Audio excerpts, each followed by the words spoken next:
लगातार जो है कर्मचारी दूसरे दिन की हड़ताल पर है, क्या कुछ कहना चाहोगे और क्या कुछ कार्य?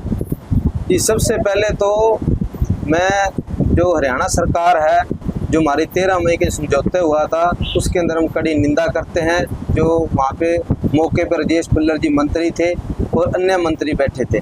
जी, बात ऐसे है, हमने पहले भी मई के अंदर हड़ताल की थी। 13 मई को हमारा समझौता भी हुआ था, जिसके अंदर हमने 14 दिन हड़ताल पे रहे थे कर्मचारी।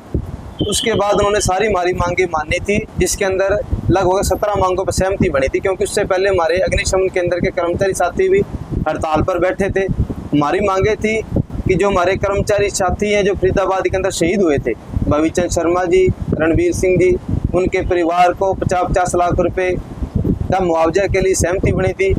और उनके परिवार के अंदर उनके एक सदस्य को नौकरी के लिए सहमति बनी थी और शहीद के दर्जे के लिए सहमति बनी थी। और हमारे जो अग्निशमन केंद्र के जो पेरोल के कर्मचारी थे, फायरमैन थे और ऑपरेटर थे, उनको परमानेंट करने के लिए सहमति बनी थी। और हमारे नगर पालिका कर्मचारी के अंदर जो कर्मचारी साथी थे, उनको पक्का करने की सहमति बनी थी।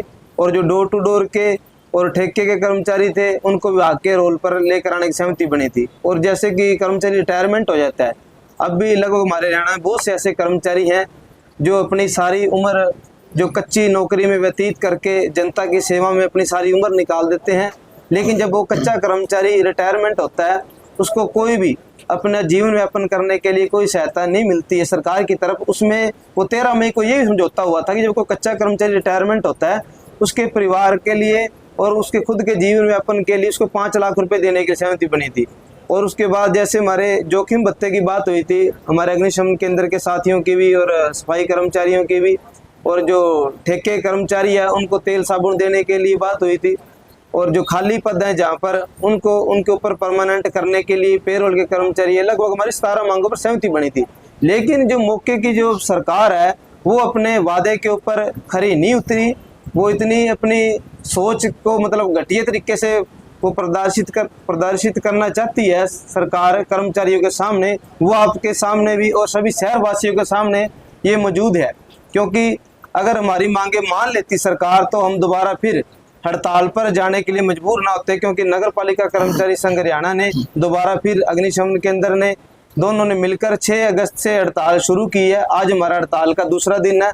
और इसी मंच के माध्यम से, आपकी मीडिया के माध्यम से मैं शहरवासियों से यही बेनती करूंगा कि आप भी हमारे जो इस आंदोलन के अंदर, हड़ताल के अंदर, आप हमारा समर्थन करें, हमारा सहयोग करें। क्योंकि आपके सामने है, सरकार अगर हड़ताल करने के लिए हमें मजबूर ना करती, अगर हड़ताल ना करवाना चाहती सरकार, तो हमारी मांगे मान सकती थी, पत्र जारी कर सकती थी। क्योंकि इससे पहले भी, हड़ताल से पहले 5 अगस्त को भी सरकार के साथ बातचीत हुई और उससे फिर 6 दिन पहले भी बातचीत हुई सरकार के साथ। लेकिन सरकार मांगों को जायज भी मान रही है, लेकिन पत्र जारी नहीं करी। अब आगे फिर कह रही थी 20 सितंबर तक का हमें समय दो। इससे साफ पता चल रहा है जो सरकार का रवैया है कर्मचारियों के प्रति सही नहीं है। वो हमेशा टाइम में अपना समय व्यतीत करना चाहती है, क्योंकि उसके बाद तो इलेक्शन शुरू हो जाना है। उसके बाद ये कह देंगे आचार संहिता लगी। आगे के आगे टाइम मांग कर समय खराब कर रही है कर्मचारियों का भी और यूनियन का भी। असल में सरकार की जो नीति है, जो सरकार के जो मन है, वो चाहता ही नहीं वो कर्मचारियों को पक्का करे। क्योंकि उनके दिमाग के अंदर पता नहीं किस चीज का भूत सवार हो चुका है। उनको ये डर है कि कहीं नगर पालिका के सफाई कर्मचारियों को हम परमानेंट ना कर दें। अगर वो परमानेंट हो गए, तो आज जो 10-10 हजार रुपए ले रहे हैं, वो कहीं 30-40 हजार रुपए लेकर वो अपने बच्चों के भविष्य के लिए सही ना सोच ले। कहीं वो नीचे बैठने वाले जो कर्मचारी हैं, वो कहीं अपने बच्चों को पढ़ा लिखा कर कुर्सियों पर ना बिठा दे। क्योंकि उनके दिमाग में एक बहुत बड़ी भेदभाव की नीति चल रही है। इसी कारण से 96 से लेकर आज तक कोई भी सफाई कर्मचारी उन्होंने कोई पक्का नहीं किया। अगर उनकी सोच सही होती, तो वो हमारे सफाई कर्मचारियों को पक्का करती। जो ठेका प्रथा पे जो बात हुई है, जो ठेका प्रथा के अंदर जो हमारे कर्मचारी साथी जो उनके नसों में ठेका प्रथा की जो जहर घोल दिया है, वो बहुत ज्यादा उनको प्रताड़ित करने का काम कर रहे हैं। उनके बच्चों के लिए क्या आप समझते हो आज के समय में 10,000 11,000 में गुजारा होता है? अगर हम बात करें घर के राशन की, बिजली की, किराए की और सुख दुख की हमेशा 500 रुपये भी अगर की बात करें तो 500 रुपये दिहाड़ी भी एक को मिलती है तो भी गुजारा नहीं होता है। लेकिन ये वो कर्मचारी हैं जो एक तो वो सेना पर वो हमारे फौजी भाई हैं जो देश की रक्षा करते हैं, एक हमारे सफाई कर्मचारी भाई हैं जो देश के अंदर रहकर जो समय समय पर बीमारियों को रोकते हैं सफाई कर करके, ताकि शहरवासियों को, पूरे देशवासियों को, हरियाणा वासियों को किसी प्रकार की बीमारियां ना लगे। लेकिन जो मौके की सरकार है वो पता नहीं कुंभकर्ण की नींद सोई हुई है। हम कड़े शब्दों में फिर दोबारा बीजेपी सरकार की हम निंदा करते हैं। जो मौके पर विपिन गोयल मंत्री जी और जो किशन बेदी जी ने दोबारा फिर 5 अगस्त के अंदर जो मीटिंग हुई थी उसके अंदर भी हमारी हड़ताल को रोककर हमारे जो मांगे मानी गई थी 13 मई को वो पत्र जारी कर सकते थे, लेकिन उन्होंने जानबूझकर हरियाणा वासियों की जनता को कूड़े के अंदर धकेलने का काम किया है और कर्मचारियों को मजबूरन हड़ताल पर जाने के लिए मजबूर किया है। सर पहले भी जो है काफी लंबे समय तक पिछले दिनों हड़ताल रही है, आज फिर दोबारा आई है, तो ये कब तक की हड़ताल चलने का आपका अल्टीमेट? ये जो हमारी पहले 37 दिन हड़ताल चली थी, हमारे समर्थन में नगर पालिका कर्मचारी संघ ने भी 1 मई से हड़ताल का ऐलान किया था। हमारी 37 दिन चली और नगर पालिका की 14 दिन हड़ताल चली और 13 मई को हमारा समझौता हुआ था।